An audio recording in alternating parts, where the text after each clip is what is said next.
Renz, bakit nandito ka? Bibili ka ba? Hindi Manang Lisa. Nakakainip kasi sa bahay.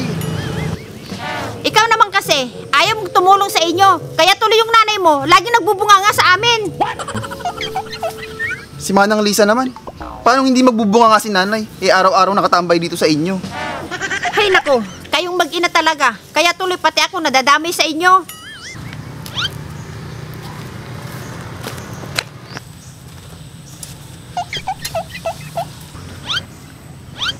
Ay miss, nandito ka ba para bumili rin?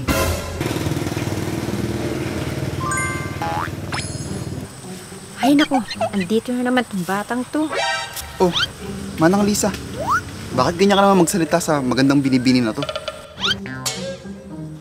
Hay nako, ang laki ng utang niyan dito sa amin. Tsaka ang hirap intindihin yan. Baka nandito siya para magbayad ng utang sa inyo. Saka sa ganda niyang yan, baka pwedeng intindihin nyo na lang. Hindi mo kasi ako naiintindihan eh. Mahirap talagang intindihin yung batang yan. Gusto mong malaman kung ano yung sinasabi ko sa'yo? Sige, teka, kakausapin ko. Iha, anong kailangan mo? Magbabayad na ba ng utang yung nanay mo? Manang, hamit mo nanay. Hindi mo na nang hamangmayan ng utang niya. Oh, di ba? Sabi ko sa iyo eh. Oo nga. Eh ano bang kailangan mo dito? Hinuno na ko kasi. Manghamahiyon. Ano? Si lolo mo? Gusto magpaano? Iyon ho. Ano ba tong batang to? Kita mo? Ano Manang Lisa? Iiyuhin mo man si Lolo? Ay nako, sandali nga, kukuha ko ng ballpen at papel para maintindihan ko. Sige Manang Lisa, para magkaintindihan kayo. At pati ako, dumudugo yung ilong ko. Sige. Ikaw po eh. Marunong ka ba mag-iyot?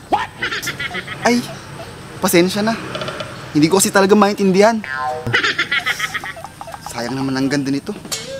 Kaso ang hirap intindihin. Hoy! Hinahawag kang hina. Ano nga ulit yun? Ang amin kung mayunong ka mag-iyot. Ah, limot. Hindi naman ako nakakalimot. Kasi lahat ng kakilala ko dito, nakatandaan ko. Ano ma yan? Hindi mo naman ako mahinihan. Ang dami iyon. Ano ba yan?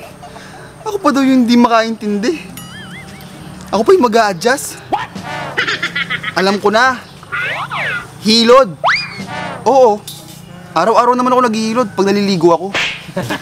Ano ma yan? Hindi mo naman ako mainin ng mong nano. Ang amin iyot. Oo nga, hilod. Lagi naman ako naghihilod. Ewan. Iyan mo naman ang usa.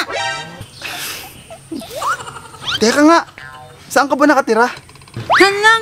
Kami lang hanto. Kabilang ano? Kami lang Anton.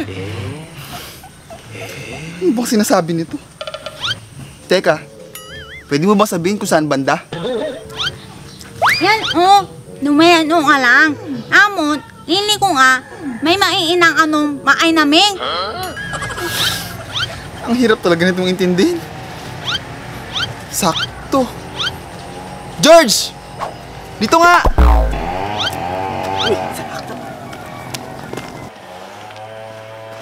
Oh, Renz, bakit?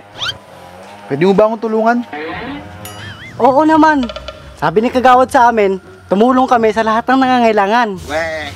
Heto kasing si... Teka nga ulit, anong pangalan mo? Ako wala, imayla. Tignan mo, ang hirap intindihin.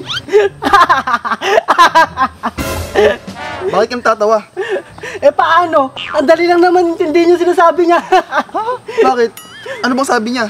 Ang sabi niya, siya daw si Myla. Ang galing mo ah! Naintindihan mo yun? Oo naman. Ako pa. Sakto. Ikaw na lang magiging translator ko. Pwede mo bang tanong sa kanya kung saan siya nakatira? Watch and learn.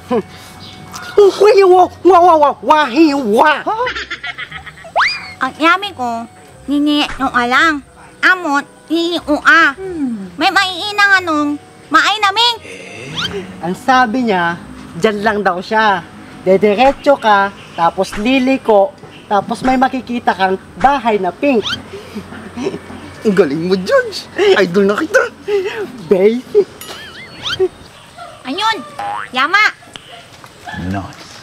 O eto, sulat mo dito yung sinasabi mo. Nako, Manang Lisa, hindi na kailangan yan. Ito pa lang si George, magaling na translator. Sige nga, tanungin mo nga kung anong kailangan niya dito.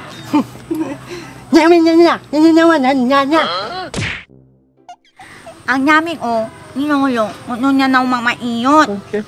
Ano nga, may milay na niya. Basic. Ang sabi niya, yung lolo daw niya gusto magpahilot dahil may pilay daw siya. Basic nga. Yun lang pala ang sinasabi mo. Kala ko, Ay, kung ano-ano na tuloy pumapasok sa isip ko. Bakit Manang Lisa? Mukhang kailangan nyo nga nun eh. Tigilan mo ako, Renz, ha? Di mo ba alam na never been touched at never been damaged pa ako? Sabi ko nga.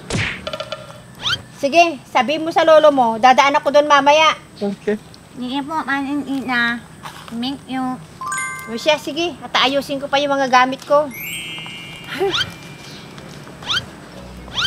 Sige rin, mauna na ako. Baka hinahanap na ako sa barangay. Sige, salamat. Sige. Ako ni Moy. Mauna na ako. Ano ba yan? Kinabahan naman ako sa sinabi no. Akala ko magpapaano. Ay, ngayon?